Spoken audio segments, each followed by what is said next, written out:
NCERT में जो mechanism of hormone action वाला टॉपिक दिया हुआ है, इसमें कई सारे स्टूडेंट्स को ये कंफ्यूजन होती है कि कहाँ पे सेकेंडरी मैसेंजर जनरेट होगा और कहाँ पे हार्मोन खुद अंदर न्यूक्लियस में जाकर हार्मोन रिसेप्टर कॉम्प्लेक्स बनाकर फिजियोलॉजिकल रिस्पॉन्स शो करेगा। तो इसके लिए पहले हमें एक चीज़ ये पता होनी चाहिए कि हार्मोन का नेचर क्या है। और मेन इसमें जैसे एनसीईआरटी में जो गिवन है, पीटीएच हो गया, थायमोसिन, इंसुलिन, ग्लूकागॉन, ये सारे पेप्टाइड हार्मोन्स हैं। इसके अलावा टीसीटी जो है वो प्रोटीनेशियस हार्मोन है। और मेन जो आपको पता होना चाहिए, जो स्टेरॉइडल नेचर के हार्मोन्स होते हैं, यहाँ पे आप कैपेट्स इसको याद रख सकते हो, विच इंक्लूड्स कॉर्टिसोल जो कि ग्लूकोकॉर्टिकॉइड है, एल्डोस्टेरोन मिनरलोकॉर्टिकॉइड है, प्रोजेस्टेरोन एस्ट्रोजन और टेस्टोस्टेरोन। और फिर इसके अलावा जो आयोडोथायरोनस होते हैं T3 T4 जो थायरोक्सिन में है, ये और कैपेट वाले जो हार्मोन्स हो गए, ये दोनों फैट सॉल्युबल है। अब मेन कॉन्सेप्ट यहाँ पे ये है, सपोज ये एक एनिमल सेल है तो इसमें लिपिड की बायलेयर प्रेजेंट होगी। जो भी हमारे पास हार्मोन है, फैट सॉल्युबल वाला हार्मोन कोई भी हो सकता है, T3 हो सकता है, T4 हो सकता है, या फिर कैपेट में भी कोई, इनमें से कोई भी एक हो सकता है। अब हमें पता होता है कि जो लिपिड होता है वो सिंपल फैटी एसिड होता है और वाटर इनसॉल्युबल होता है,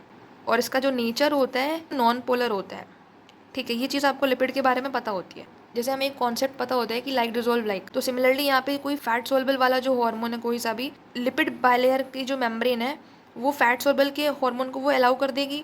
और जब हार्मोन खुद ही अंदर जा रहा है तो वो ऑब्वियस है कि वो सीधे न्यूक्लियस के अंदर जाएगा, वहाँ पे हार्मोन रिसेप्टर कॉम्प्लेक्स का फॉर्मेशन होगा, फिर mRNA बनेगा, फिर उससे प्रोटीन बनेगी, और फिर वो फिजियोलॉजिकल रिस्पॉन्स शो करेगा कोई सा भी। ठीक है, अब इसी के ऑपोजिट अगर हम लोग जैसे देखें, वाटर सॉल्युबल वाला जो हार्मोन होता है, मतलब इनको छोड़ के बाकी सारे जो हार्मोन है वो वाटर सॉल्युबल है। अब वाटर जो होता है इसका नेचर पोलर होता है। लिपिड की जो मेम्ब्रेन है ये नॉन पोलर है, तो ये लिपिड की मेम्ब्रेन वाटर सॉल्युबल जो हार्मोन्स है उनको अलाउ नहीं करेगी। तो ऑब्वियस है कि जो वाटर सॉल्युबल के लिए जो रिसेप्टर्स हैं वो बाहरी मेम्ब्रेन पे प्रेजेंट होंगे। तो अब ये जो हार्मोन्स हैं ये बाहर आके वो प्राइमरी मैसेंजर का फॉर्मेशन कर देंगे। अब ये प्राइमरी मैसेंजर रिस्पॉन्स जनरेट करेगा, फिर सेकेंडरी मैसेंजर बनेगा। फॉर एग्जांपल एनसीईआरटी में जो प्राइमरी मैसेंजर दिया हुआ है वो एफएसएच है। अब ये रिस्पॉन्स जनरेट करेगा, फिर सेकेंडरी मैसेंजर बनेगा एफएसएच के लिए जो कि साइक्लिक एएमपी है, फिर वो बायोकेमिकल रिस्पॉन्स शो करेगा, फिर फिजियोलॉजिकल रिस्पॉन्स शो हो जाएगा।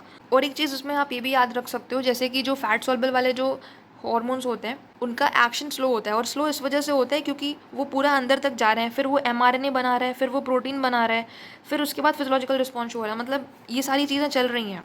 तो इस वजह से ये इसका एक्शन स्लो है, और लेकिन लंबे समय तक होता है। और सिमिलरली जो वाटर सॉल्युबल वाला है ये बाहर ही एक्ट कर रहा है, और उसके बाद तुरंत सेकेंडरी मैसेंजर जनरेट कर रहा है, फिर वो तुरंत फिजियोलॉजिकल रिस्पॉन्स शो करेगा। तो इसका एक्शन फास्ट हो गया बट शॉर्ट लिव्ड होता है। कंक्लूजन ये है कि जो लिपिड की बायलेयर है वो फैटी एसिड की बनी होती है, तो वो फैट सॉल्युबल मॉलिक्यूल्स को अपने अंदर से जाने के लिए अलाउ कर देगी। बट जो वाटर सॉल्युबल वाले मॉलिक्यूल्स हैं वो क्योंकि पोलर नेचर के हैं, और ये जो मेम्ब्रेन है वो नॉन पोलर नेचर की है, तो नॉन पोलर से पोलर मॉलिक्यूल क्रॉस नहीं कर सकता, इस वजह से सेकेंडरी मैसेंजर का फॉर्मेशन होता है।